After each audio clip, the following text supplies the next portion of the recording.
All right, we're back from FIA Boca with Anthony Crudele, the host of the Futures Radio podcast. And it's great to have you willing to sit in the other seat today. Really appreciate you taking a few minutes with us. And I was hoping you might be able to tell us a little bit about your podcast, Futures Radio, and the kind of conversations and discussions you try to have on it. Well, it's great to be in this seat. I like being in this seat. It's sometimes a little easier and it's more fun. My podcast is actually going to be the 10th year anniversary of the Futures Radio Congratulations. podcast. Thank you.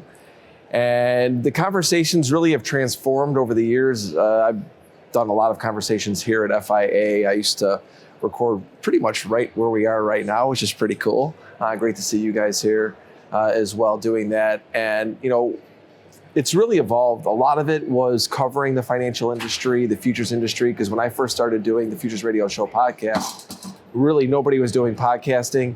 And very few people, if any, were covering the futures industry, derivatives industry. And so it was first about getting it out there, letting people understand what a future is, because I think a lot of people don't know. I would even say still to this day, some people probably coming here probably are brand new and don't completely understand the futures market.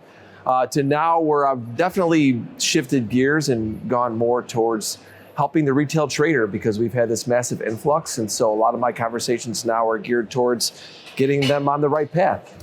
And I'd love to dig into that right path with you because, one of the panels this morning with the CEOs of the big exchanges, they were talking about, hey, there's a big influx of young retail traders in the markets. Is that a good thing or a bad thing? I think the consensus was it's a good thing, but is the path important of how people enter these markets? And as you said, come to understand them and learn what futures markets are all about. Yeah, there's been a few things that have driven the retail trader more into futures. You can go from crypto to COVID to micros. And so you have those three things that have really brought traders to trading, or people to trading.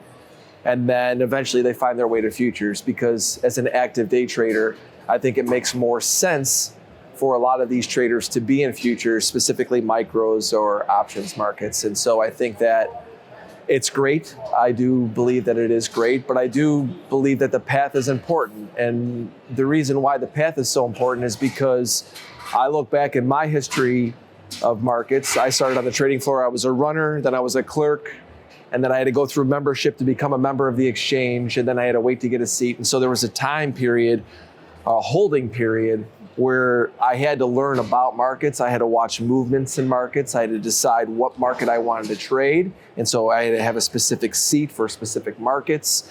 And I had to pass a test in order to become a trader at the Chicago Mercantile Exchange. And so it slowed me down into the business. And now people are opening up accounts and they're trading the next day or the same day. And so I think that that's the challenge with the turnover in this industry. And in order for this industry to not only grow with new traders, sustainability is really important. And that's where I've really taken an initiative in this industry to help traders get on the path right from the beginning and have a sustainable path and have a long career in it. And that sustainability is so important. And I'm glad to talk with you about it because you started trading at a pretty young age in your early 20s. Yeah, I was 21 years old when I got my seat finally. Yeah. And I know I've spent a lot of time around traders over the years. And I feel like the consensus is it's not about having the right trade. It's being able to be in your trade when it finally moves your way. That it's about risk management, about position sizing, about sustainability, in your words. How do you think young people coming in can learn how to properly risk manage their positions? I think it really starts with really being in a very small product and coming in with low expectations and not really using much leverage and coming in and getting some experience in a live market, right? I think that's the first place. A lot of people will come in and they'll either do sim and then they'll go to a product, and a lot of people will burn through their money relatively quickly because with a futures product, it's a leverage product, right? And so they're going to come in and they might trade the Big E Mini, or they might even be trading the micros, but maybe they're maximizing the leverage, they're maximizing the amount of access that they have. And I think that's the first mistake, because it's come in guns blazing too much too quickly without giving themselves the time to actually understand the product. Maybe that product isn't right for them. I mean, a lot of people come in through mini S&P, mini NASDAQ, or micros. Maybe they should be looking at treasuries. Maybe they should be looking at micro crude oil. Maybe it's micro natural gas or some of these other markets that are, I don't want to say micro gases, natural gas is moving less maybe than NASDAQ, but ultimately maybe they need to find a product that more suits their personality. So I think it's about finding a market in live conditions, but trading small and not utilizing all the leverage right out of the gates. Right. It's always the leverage that cuts both ways, right? Yeah, absolutely. Yeah. And if they were to learn somewhere, your podcast, I'm sure, is a great place for them to learn. Are there other places that folks who don't have that, for lack of a better word, probationary period put on them anymore, like they might have in the old days? Yeah, I mean, I have a Discord, and I do a lot of free stuff. I think you go to the free stuff first. I don't think that you really want to go out and do anything that's necessarily paid right out of the gates. Yeah. I've always believed that because trading is so personal, you have to get to a point where you really have made that commitment to stay in the business, right? A lot of people get into the business relatively quickly because it's driven by money or it's driven by lifestyle, it's driven by other factors. But when they finally get into the business, by spending a little bit of time in it, then they have to decide whether or not they want to stay in it. So I think that, giving little bits and pieces of learning about markets, just watching. I mean, obviously, if people are coming to futures markets, they have some understanding of stocks probably first. Probably very few people are coming to futures first like I did. I went to futures first, then stocks.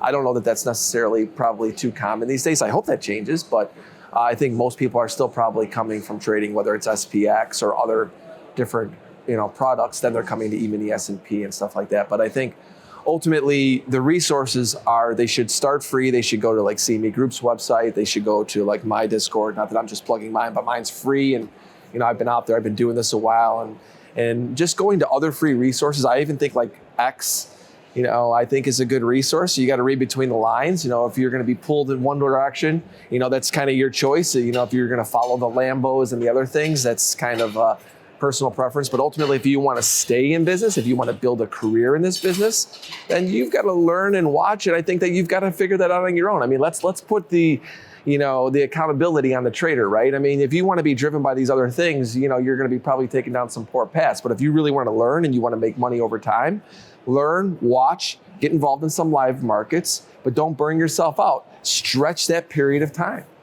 That's great. And I wanted to shift gears with you a little bit. As people can probably tell from the noise, we're at the FIA Boca event. There's a lot going on. You've been coming here for a long time.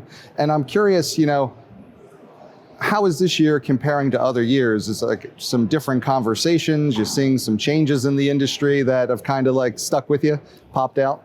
Well, every year there's a theme, right? I can go back. I've been coming to Boca about a decade, and whether it was RegTech, FinTech, whether it was crypto, all these different things. This year's AI a little bit, right? I think AI has really always been involved in trading. I know a lot of my friends that are in algorithmic trading, there's a lot of that already in it. I think you're hearing it more now in AI. What are the exchanges and, what are the people behind the scenes that you're not seeing trading? How are they potentially going to use AI? So I think that's a topic of conversation. But I think ultimately right now, for me, when I look at this, I see more and more exchanges, firms, people in the industry accepting the fact that retail trading is growing. It's here to stay. 5 years ago, you almost didn't hear anyone talk about retail, maybe a little bit through crypto, but retail was never really a dominant discussion here, and I see it growing more and more. And so I would say a little bit of AI, because you can't really avoid it. I think it's here, and I think embracing the fact that retail trading is in futures markets. That's great. And, one of the things that the FIA has been saying about the conference this year, and the conference over almost 50 years, is it's, the place to come for the people you need to know. I'm curious, you probably have already met 90% of the people here in the past. You've been in this so long, but who are you looking forward to talking with while you're down here this week? Well, it's really, I like to come here and listen, yeah. Right? It's not that I come here to talk as much as I come here to listen. And because I want to hear what the top brokers, the exchanges, what their future plans are for this industry. You know, I've been in this industry my entire life. This is my 25th year as an independent trader, 28th year in the industry. And I look at it and say, where are the plans to grow it and a sustainable growth for this industry? So to me, that's what I come to listen to. And I come to listen to what everybody's really saying. And I go back to it, retail's become a more important part of the conversation. And so it's good to hear. I think that there's going to be a lot more to come. I think you're going to see a lot more initiatives, not only from these brokers, from myself and a lot of the exchanges and everybody really in this industry to embrace this new wave of traders.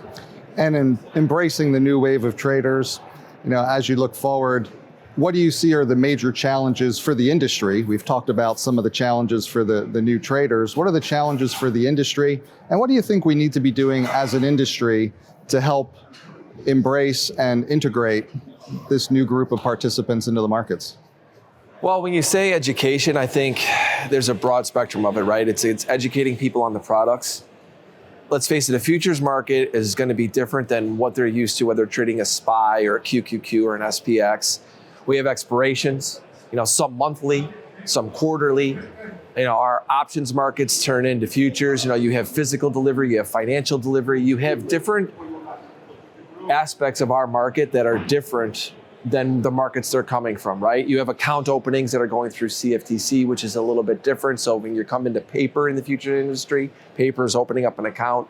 It's a different process in coming in. I think that where I see the exchanges and the brokers where they have to start working on is making it more relatable to that futures, to that trader who's not familiar with futures markets. I think that process needs to get better. I think it needs to get, and I say quicker, not in the sense of like they need to be in the next day, but I think just quicker in the aspect of what they're used to when they open up, whether it's a crypto account or another account. So I think that that's important, but also getting people during their openings of their accounts to understand the products, right on the onset. I think that's an important thing. Understand, you know, look, you're trading the mini S&P, maybe there's a blurb about it or something like that. Like right now we're in rollover, right? We went from March to June. That's an important aspect, right? The volume split. Do I trade March? Do I trade June? What happens if I hold a contract into expiration? And there's a lot of different things that are happening within our markets that I think before a trader, you can't stop them from trading before that, but let's put more things in front of them so at least they understand the products, they understand the leverage, they understand things more coming from the world that they came from into our world. Well, thanks so much for spending some time on our side in our world. Really appreciate you sharing the perspectives you've had from yours. It's fantastic. And look forward to hearing you on the Futures Radio podcast. Thanks so much. Thanks so much, Anthony. Thank you very much. Take care. Bye-bye.